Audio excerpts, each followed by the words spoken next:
রমজান মাস আমাদের মাঝ থেকে বিদায় নিয়ে চলে গেছে। অত্যন্ত মহিমান্বিত, তাৎপর্যপূর্ণ, গুরুত্বপূর্ণ একটি মাস আমরা অতিবাহিত করেছি। রহমতের মাস, বরকতের মাস, মাগফিরাতের মাস, জাহান্নাম থেকে মুক্তি পাওয়ার মাস। এই মাসটি আমরা অতিক্রান্ত করেছি। আমরা এই মাসটি অতিবাহিত করেছি যথাসাধ্য ইবাদত করার মাধ্যমে, যথাসাধ্য আল্লাহর হুকুম আহকামের ভেতরে থাকার মধ্য দিয়ে আমরা রমাদানকে শেষ করেছি। প্রত্যেকটা মুহূর্তে, প্রত্যেকটা সময়ে, প্রত্যেকটা দিন আমরা চেষ্টা করেছি আমার দ্বারা যাতে আল্লাহর কোনো হুকুম বিরোধী কাজ না হয়, আমার দ্বারা যাতে আল্লাহর কোনো হুকুম অমান্য করা না হয়। প্রত্যেকটা দিন আমরা এই ব্যাপারে সচেষ্ট ছিলাম। এখন রমাদান মাস তো আমাদের কাছ থেকে বিদায় নিয়ে চলে গেছে। এখন প্রশ্ন করতে চাই, যে ইবাদতগুলো আমরা রমজান মাসে করেছি, রমাদান শেষ হয়ে গেছে, আমাদের ইবাদতও কি শেষ? কি বলেন? রমজান তো শেষ, আমাদের ইবাদতও শেষ?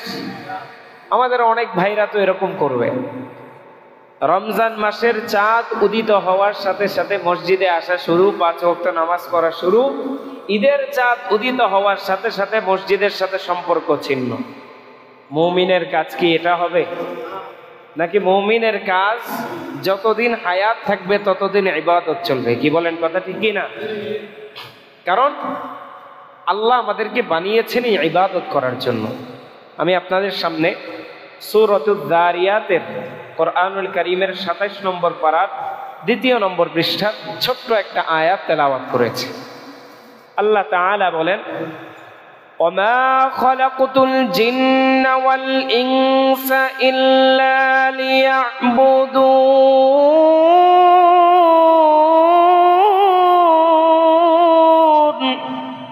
আল্লাহ তাআলা বলেন, আমি মানুষ এবং জিন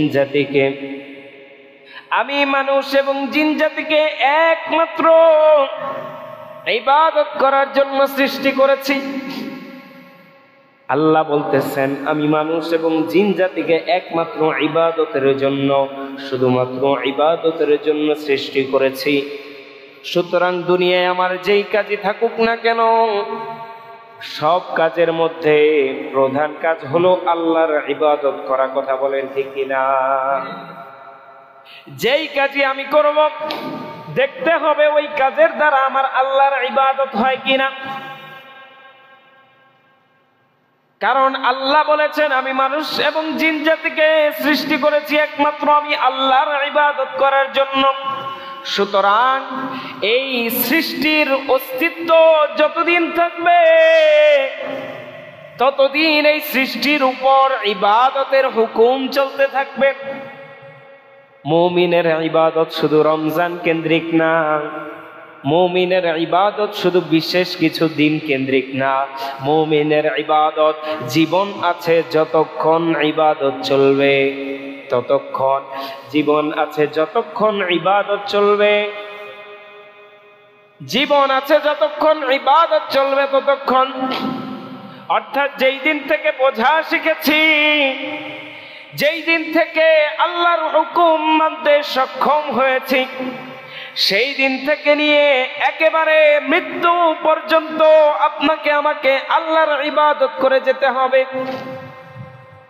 আল্লাহ তাআলা অন্য আয়াতের মধ্যে বলেন, ওয়া'বুদ রাব্বাকা হাত্তা ইয়াতিয়াকাল ইয়াকিন। আল্লাহ জানায় দিচ্ছেন, ও দুনিয়ার মানুষ, তোমরা তোমাদের রবের ইবাদত করতে থাকো, তোমরা তোমাদের রবের প্রতিপালকের ইবাদত করতে থাকো। কতদিন পর্যন্ত? হাত্তা ইয়াতিয়াকাল ইয়াকিন, তোমার কাছে মৃত্যু আসা পর্যন্ত তোমরা তোমার রবের ইবাদত করতে থাকো। মৃত্যু আসা পর্যন্ত তোমরা তোমাদের রবের ইবাদত করতে থাকো। সুতরাং এই আয়াত দুইটা থেকে বুঝতে পারলাম রমজান শেষ হোক বা শুরু হোক সেটা আমাদের দেখার বিষয় না। আমাদের ইবাদত আগেও চলেছে, বর্তমানেও চলবে, সামনেও চলবে। কথা বলেন ঠিক কিনা? আমাদের ইবাদত কোনো দিন কেন্দ্রিক না, আমাদের ইবাদত কোনো মাস কেন্দ্রিক না। হ্যাঁ, আল্লাহ তাআলা দিনগুলোর মধ্যে শ্রেষ্ঠ কিছু দিন বানিয়েছেন, মাসগুলোর মধ্যে শ্রেষ্ঠ মাস বানিয়েছেন। আমরা আল্লাহকে তার নিয়মতান্ত্রিক ভাবে যে ইবাদত গুলো করি, ওই ইবাদত গুলো যদি ওই মাসগুলো করতে পারি, ওই দিনগুলোতেও করতে পারি, তাহলে দেখা যাবে অন্যান্য দিনের মধ্যে যেই সওয়াব পাওয়া যায় আল্লাহ তাআলা ওই বিশেষ দিনগুলির কারণে, ওই বিশেষ মাসগুলির কারণে আপনার আমার আমলনামার মধ্যে আরো বহু গুণে সওয়াব বাড়ায় দিবেন। বলেন সুবহানাল্লাহ।